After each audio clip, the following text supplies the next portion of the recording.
बुंदेलखंड के महोबा में एक बड़ी हृदय विदारक घटना भई है। 11 दिना के अंदर एक ही परिवार के 3 सदस्यों की मौत हो गई।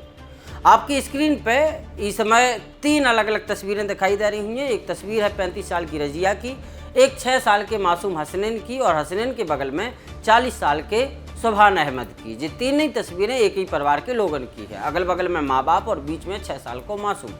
लेकिन दुर्भाग्य की बात यह है कि अब ये तीनों हमारे आपके बीच में नहीं है। इन तीनों जन की डेथ हो चुकी है। कुछ ही रोज़ पहले बेटा बीमार बहुत हो, उनकी मौत हो गई थी। मासूम बेटा के सदमा में माँ भी चल बसी और फिर ई के बाद सुभान अहमद भी अब चल बसे। जब पूरी कहानी की शुरुआत होते बुंदेलखंड के छतरपुर से। इतने स्टेशन के पास 40 साल के सुभान अपनी पत्नी और बच्चन के संगे रहते। मई के महीना में ज़बरदस्त लू और लपट चली, आप लोगों ने देखो ही है। सुभान को 6 साल को जो मासूम लड़का है तो हसनैन भी यही लू लपट को शिकार हो गया। 25 मई को जब उसकी हालत बिगड़न लगी तो घर परिवार के लोग एम्बुलेंस से उसको छतरपुर ले गए अस्पताल है, जितने डॉक्टर ने उसको मृत घोषित कर दो। तो बच्चा की मौत की खबर सुनते नहीं माँ रजिया को भी बहुत बड़ो सदमा लगो तो, और एक ही दिन बेटा के गम में बेटा के बाद माँ के भी प्राण पखेरु हो गए थे। दोनों की मौत के बाद परिवार के लोग इनके शव को चरखारी ले गए। इतने के कब्रिस्तान में माँ बेटे के शव को एक संगे दफन कर दो। चरखारी में ही सुभान की ससुराल हती, यानी कि रजिया को माए को सुभान भी कछु रोज के लाने चरखारी में रुक गए। इतने हर रोज कब्रिस्तान पर जाके अपनी पत्नी और मासूम बेटा की कब्र पर बैठते, उन्हें याद करते।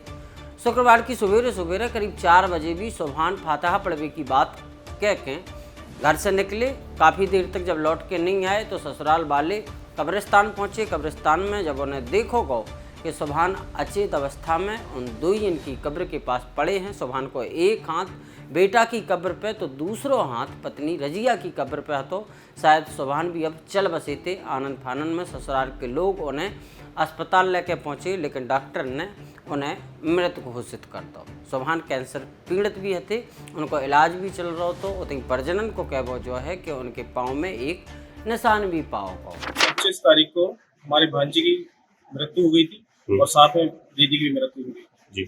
इसके बाद सुबह 4 बजे कब्रिस्तान गए वो, और 6 बज गए जब हम लौट के देखा आए नहीं, काफी टाइम हो गया। जब लोगों ने देखा तो वहाँ पर बेहोश पड़े हुए जी। तो अस्पताल लेके आए, कुछ पैरों में निशान भी कुछ दिख रहे हैं। देखो पीएम होने के बाद ही पता चलेगा। तो ये मार्मिक घटनाक्रम से जो लोग भी परिचित थे उनको कलीजो पसीज उठाओ। पहले बेटा के गम में माँ की मौत, फिर पत्नी और बेटा के गम में सुभान की मौत। 11 दिना में एक ही परिवार के 3 अलग अलग सदस्यों की मौत हो गई। सुभान की मौत के बाद बताई जा रही है कि उनको भी उतनी दफनाओ गया है जितने 6 साल की मासूम लड़का और पत्नी रजिया को दफनाओ गया। तो अभी कब्रिस्तान में एक संगे माँ बाप और उनके मासूम बेटा की कब्र है। ये खबर को हमें पहुँचावे में सहयोग करो है हमारे महोबा से सहयोगी राम लखन ने।